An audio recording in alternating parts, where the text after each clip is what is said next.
From the outside, this probably looks like I'm starting over. That's what I thought it was too. In fact, I've said it, that I'm starting over in a new state, new studio, new podcast, talking about discipline, rebuilding, and finding my voice. And yeah, I get why it reads that way, and it has felt that way, but I'm learning that that's not exactly what this is. This isn't a reset, and it isn't a comeback. It's not a midlife reinvention arc. What's happening right now is quieter than that, but it's deeper than that. I'm not wiping the hard drive, I'm rewriting the operating system.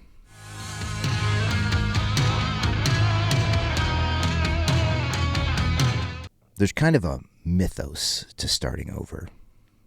There's kind of a mojo to it. There's the idea of completely wiping the slate clean. And people keep saying, man, starting over must be hard. And sometimes it is. But here's the thing. I've realized that I'm not starting empty.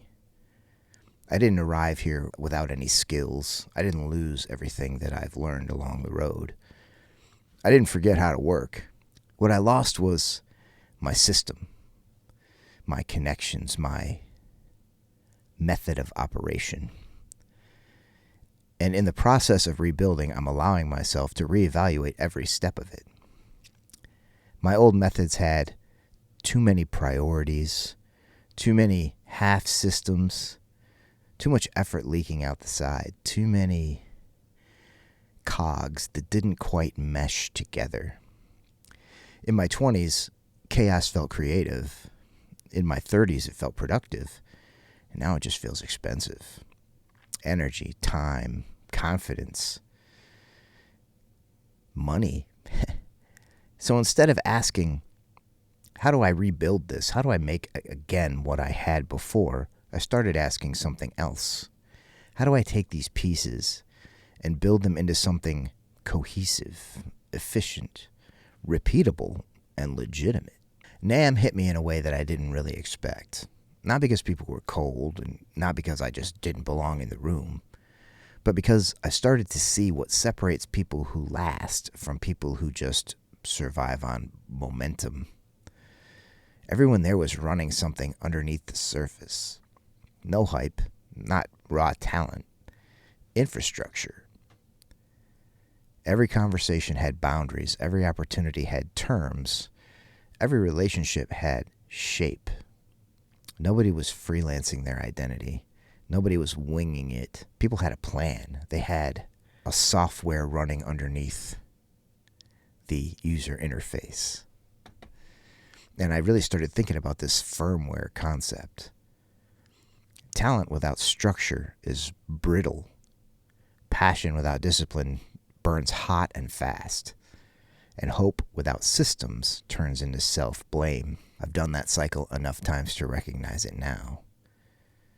I've spent a lot of my life trying to be good enough to be in the room instead of being structurally sound, instead of being a member of the productive society, I guess. Here's what finally clicked.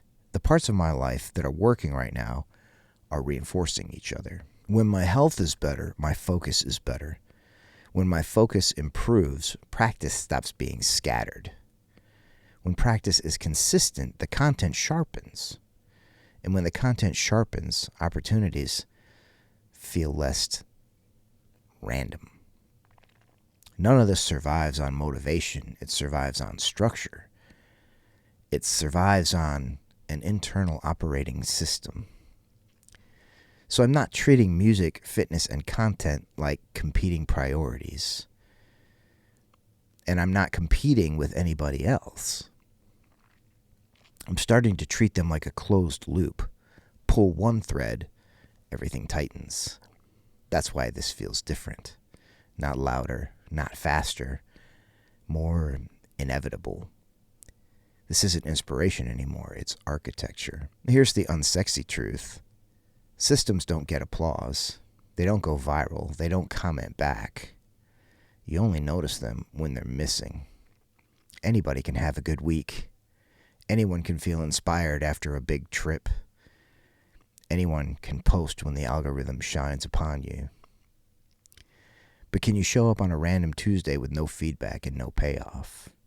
Can you practice vocals when nobody hears it, and maybe it's not even that good? Can you train when there's no transformation photo yet?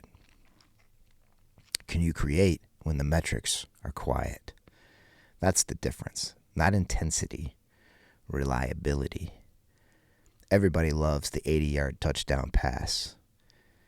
But to win, you need those consistent 3 or 4 yard gains. A good system uses both. This rebuild isn't about grinding harder. It's about redesigning the firmware to support the user interface. I don't think the fear in this is failure. I think it's exposure. What if I do everything right and it turns out that I was never meant for more? That shows up more often than I'd like to admit. But here's the counterweight that I've been working on. If I fail with structure, then at least I'll know. No more wondering if I didn't commit hard enough. No more blaming timing, platforms, or gatekeepers. Just clean data. Just showing up with the best version of myself.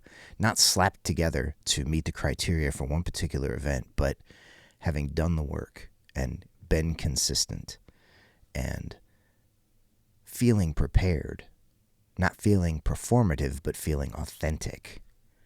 Because I am what I have been working towards. Not just I checked a box, not just whipped myself into shape for this one event, but I am living the life that I am creating. Not just that I was able to pose for the picture, but that I actually am authentically that person. And honestly, that feels braver than chasing validation, and it feels more real. So here's what's different going forward. This podcast isn't a journal anymore. It's documentation. You're going to see more intentional activity, more intentional practice, more focus on voice and actual music output, clearer content lanes, fewer random distractions. Not just because I'm tightening up, but because everything is finally making sense. Everything is finally pointing in the same direction. And I'm starting to see that it is a system. It's a firmware. And that kind of idea is the main reason I wanted to start this podcast, because I firmly believe that the answers are discovered in the journey. There's really no way to say the best way to do things until you dig in with both hands and start doing them. And so this podcast has been as much a revelation for me as anything. When I sit down and put pen to paper to try and encompass what I've done and try and project where I'm going, it gives me a much clearer picture of what I'm doing, how I'm doing it, and why it's working or not.